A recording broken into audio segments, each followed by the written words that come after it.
All right, how's everyone doing? I am Rich CELENZA. Thanks for checking out the Rich CELENZA show. So what I'm going to talk about today is happiness. And what is it? Because I think we all have these different ideas of what happiness is within our life. Some could be, loving their life as far as their family goes, their relationships, husband, wives, kids, all that, all that type of stuff. That brings a lot of happiness to somebody. It could be their career as well, maybe them being an entrepreneur, maybe them working for a company for a substantial amount of time and getting a lot of money, say for instance, or whatever the hell your happiness is, it is what it is. And the reason I bring this up is because today I did a show, Shop 360 with Daly. If you get a chance, check her out. She's brilliant. But we've done other podcasts before, and we did one this morning, and she caught me off guard, and what she wanted to talk about was happiness and my perspective on it, because a lot of times I look at things a lot differently than other people, I think, to a certain degree, kind of like a lot of us, but I kind of come at it, I think, maybe different than most of the people, I guess, that she would have on her podcast. And what I kind of brought up is how a lot of happiness sometimes leads to a lot of misery. And I don't think a lot of people talk about that, because a lot of times I am one that tells people to go after their dreams, really go after what you want to go after. If you're not doing what you want to do, what the hell are you living for? I talk about it a lot of times, but I do take an honest approach too a lot of times to tell people a lot of things that you may want to do. You may be very happy saying, or very just bringing happiness to you, that you are finally motivated to go do what you truly want to do. I don't care if that's starting a business. I don't care if that's finding a loved one, or being in a relationship. Whatever you want to go on, whatever your endeavor is, you're happy that you're going on this endeavor. But a lot of times things don't necessarily always work out the way you think they are going to work out. So on one end, you're very happy that you're pursuing your goals, your dreams, and everything else. But a lot of times you're dealing with a lot of failure as well. It's kind of this emotional roller coaster I talk about a lot of times. I've been there. And I don't think a lot of people really want to address that part of happiness. And I think a lot of people too have an unrealistic expectation of, if they get to do what they want to do, or they're doing what they want to do, that it's going to bring a lot of happiness. Because I think sometimes there's a falsehood. Is that the word? I'm not sure. But there's something that you think is going to be really, or going to make you very happy. Not only pursuing it, but once you achieve it. Right? It could be a lot. Let's generalize this. If you always wanted the big home to a certain degree, and you're like, oh my God, you have no idea how happy I'd be if I got my big, beautiful home, and I had X amount of, rooms, or a garage that I could fit this many cars and all these different types of things. You get it, and then you realize how complicated or how much money it is to sustain that home. So all of a sudden, what you thought would bring you a lot of happiness, before you know it, financially, it may be destroying you. Just trying to maintain it yourself is destroying you. You may have a lot of people now living with you where before you didn't. So it could be your kids, or it could be other people coming to stay with you, and you always saying you want to have all these parties, and then that's another expense. So what you thought would bring you a lot of happiness as time goes on brings you a lot of misery and exhausts you and fatigues you.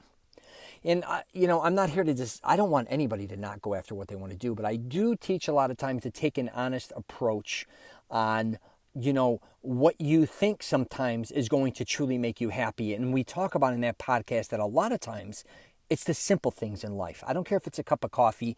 She loves desserts, so we talk about that. Like, regardless what type of beautiful home Grace lives in, where she lives, how she travels, her career, she's thinking about a dessert throughout the day, which is funny, but think about how cheap a dessert is compared to all probably the other expenses in her lifestyle. But what truly brings her happiness is very simple. It's very clean cut. It's not very complicated. And, sometimes, and I've said this in a podcast before too, sometimes in life when we simplify things, it just makes life, it doesn't mean it's less. I'm just going to wrap it up with this. I'll say this about the story about the Italian fisherman, and how there was a guy once, I don't know if he's in Sicily or whatever, but you have a town where there's this one great fisherman. And somebody comes to visit him from the United States, and the fisherman's in Italy, and he hears about the great fisherman, and he goes and visits him, and he sees that he's catching all this fish. And he tells this guy, hey, listen, I think we can do something amazing here. I think I can take you back to the States. And he's like, the fisherman's like, very interesting. Tell me more. He's like, if you could come back, or teach a lot of people in the States or wherever we want to set up this company on how to catch all these fish the way you're catching them, we can start a company and we could start making a lot of money. He's like, okay. And then when he's like, well, yeah, then we can grow it, and it may take 10, 15, 20 years. We're going to get distribution, and we're going to be doing, marketing, and we have all these things, and you're going to be training all these different people from all over the world. And he's like, okay, interesting. And he goes, the fisherman says, then what? He goes, well, then maybe in 20, 30 years, you can save up enough money, or we can sell the company off, or you'll be very wealthy, and then you can go on and do whatever you want to do. And the fisherman looks at him and says, I'm already doing that. Like, he's already doing what he loves to do. That's what's bringing him happiness. It's not all these other things involved. And I just wanted to do a podcast on this because I do think a lot of times you may be a lot happier than you think you are. You may be doing a lot of things right now that you love doing, right? But you've either taken it for granted, or you just kind of ignored it for a long time. And it could be the loved ones around you. They may be the ones truly that are bringing you happiness. You don't always have to, have maybe a ton of property or a ton of investments, or have all this money saved up for retirement and all these things. If you do, God bless you. But if you don't, you don't. That doesn't mean you can't be happy or don't deserve to be happy. I'm just saying. So I'm going to wrap it up there. That was kind of just a personal thing that I was thinking about today after I left, after doing her podcast. And don't sell yourself short either. You deserve to be happy, or however you want to. You deserve to go enjoy your life to the fullest. Don't feel like you should, or you're in a position where it's better to make everybody else happy, and not yourself, I should say, because if you can't make yourself happy, how the hell are you going to make anybody else happy at the end of the day? Really. Don't think it's self-centered, that you start doing things you want to do and start doing it with the people you want to do it with, taking on different endeavors, maybe taking a different approach your whole life, or starting something new that nobody would ever expect you doing. Go do it.